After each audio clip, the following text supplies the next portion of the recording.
Let's bring in our panelists. In New York, we have Republican strategist Evan Siegfried, and from Boston, we have Democratic strategist Brad Bannon. Good to have you both on. Brad, let me start with you, because all these races, as we know, are still neck and neck. We were just talking about Nevada, where there's only 11,000 votes between the two of them.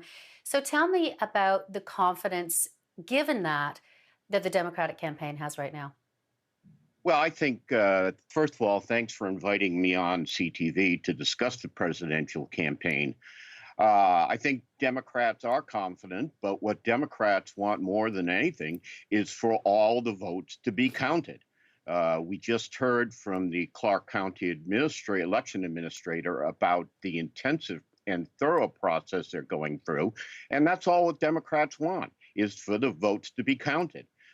Donald Trump sent out a tweet this morning that said he wanted to stop the votes.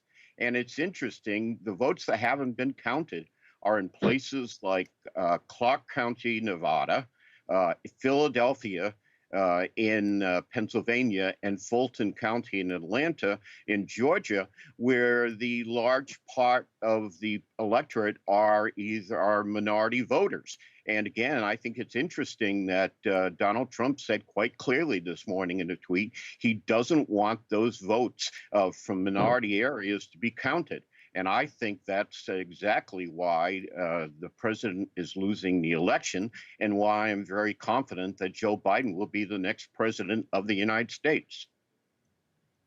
All right. Okay, Evan, is that why he's losing? Because he's trying to stop that, the minority vote coming in?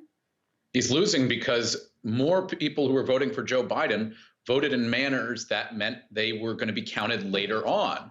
So that is really the end of the story at the end of the day. Right now, Donald Trump is not going to be reelected, barring an extraordinary miracle.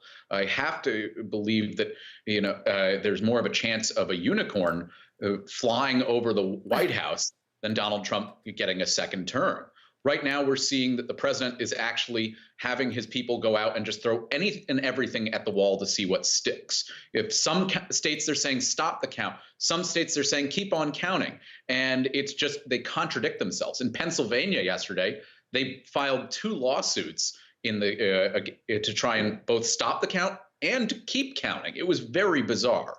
And it's just very confusing, and it is the mark of a flailing campaign. And one other interesting thing that I've noticed is that the only people who are really standing up and publicly backing Donald Trump, be it in a professional capacity or a personal capacity, are people who have no real relation to Republicans on Capitol Hill that have any sort of power or influence going forward. Mitch McConnell's been absolutely silent and just said, let the process play out. Same with other Senate Republicans and House Republicans.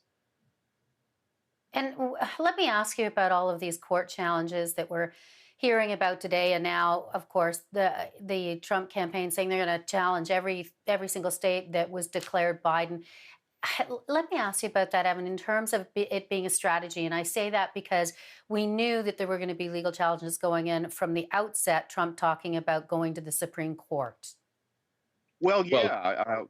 What Donald Trump wants to do here is he only wants to count the votes of people who voted for Donald Trump.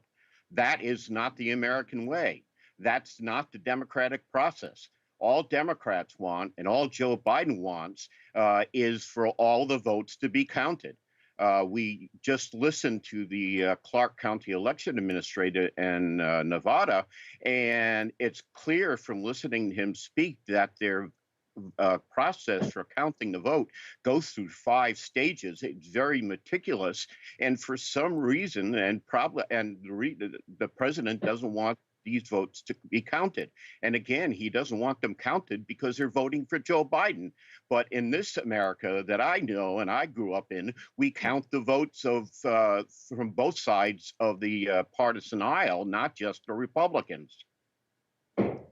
Evan, what's the reason behind all of these challenges? How does it benefit him if the Trump campaign doesn't think it's getting in either? Well, first of all, Donald Trump might actually believe what he's been saying about voter fraud.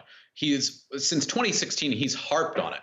He was saying that there were over 3 million illegally cast ballots for him or for Hillary Clinton in California, and that's why he lost the popular vote. But he's never been able to produce any evidence of this, and he's began building it up again and again and again and again, especially this year in the pandemic, and it really has never borne any fruit. And I think there is the real possibility that he believes in something that doesn't exist. And then two, you want to throw, at this point, considering how they are losing, you're going to have to throw any and everything in the legal system to try and just put the brakes and get some sort of relief on a political standpoint. They're not going to get that. I mean, Rudy Giuliani, unfortunately now, my former boss, he yesterday was saying that there was voter intimidation and fraud, and that the election officials in Pennsylvania weren't allowing them to observe the ballot or the count process properly because they couldn't use binoculars, which was absolutely ludicrous. And then at the same time, Donald Trump, what's anathema to him is being labeled a loser. And that's what this also is all about. It's about selling to his base that he wasn't really a loser. He still won, but he was cheated. And it's this big invisible establishment hand that he's always been fighting against, that they also are against. And he doesn't want to be seen as a loser in the eyes of his followers, because that would be absolutely awful for him.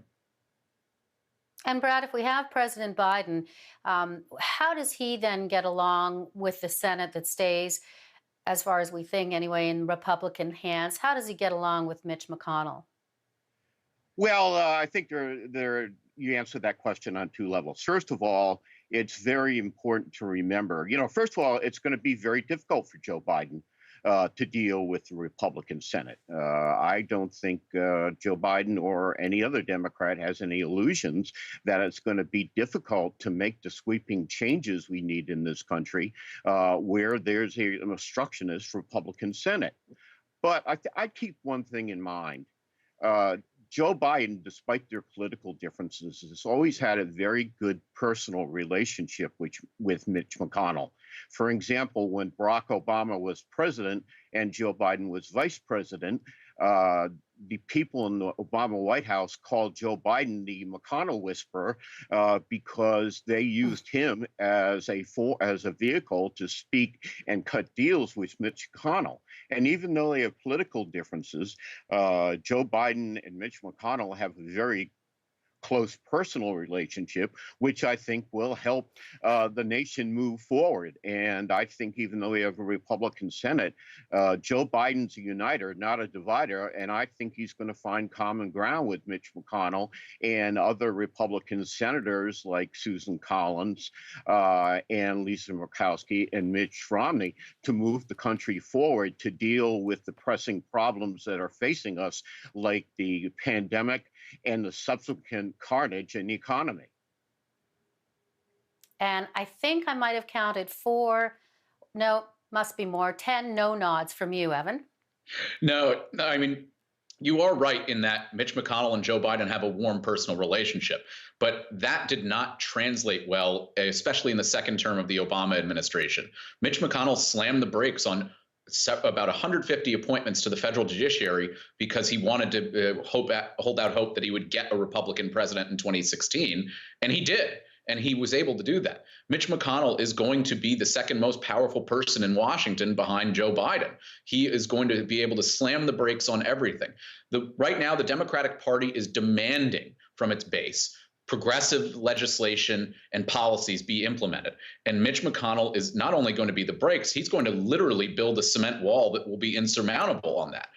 Even when it comes to the cabinet, he's going to slow down confirmation hearings, if not kill outright confirmations of potential cabinet members if they're too far left. He's probably going to be fine with centrist and moderate Democratic appointments, but you start moving toward the left, it's going to be a disaster.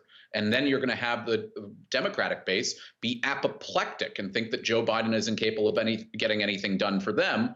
And on top of that, you're going to see just the American public, who the majority of which are independent and moderate, want to see Washington do something which they've been asking for decades. And it's gotten only worse. And it's going to be more gridlock. And the happy feelings will only be that Donald Trump is out of the White House and then it was fumigated. I agree. And the count continues. Yeah.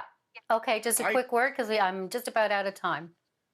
Mitch McConnell has a much better personal relationship with Joe Biden. He had no personal relationship with Barack Obama. I think it's going to be difficult, but I think it will be better than it was in the Obama years. Low bar. Gentlemen, thank you both for coming on the program. Democratic strategist Brad Bannon and from New York, Republican strategist Evan Siegfried. Thank you both.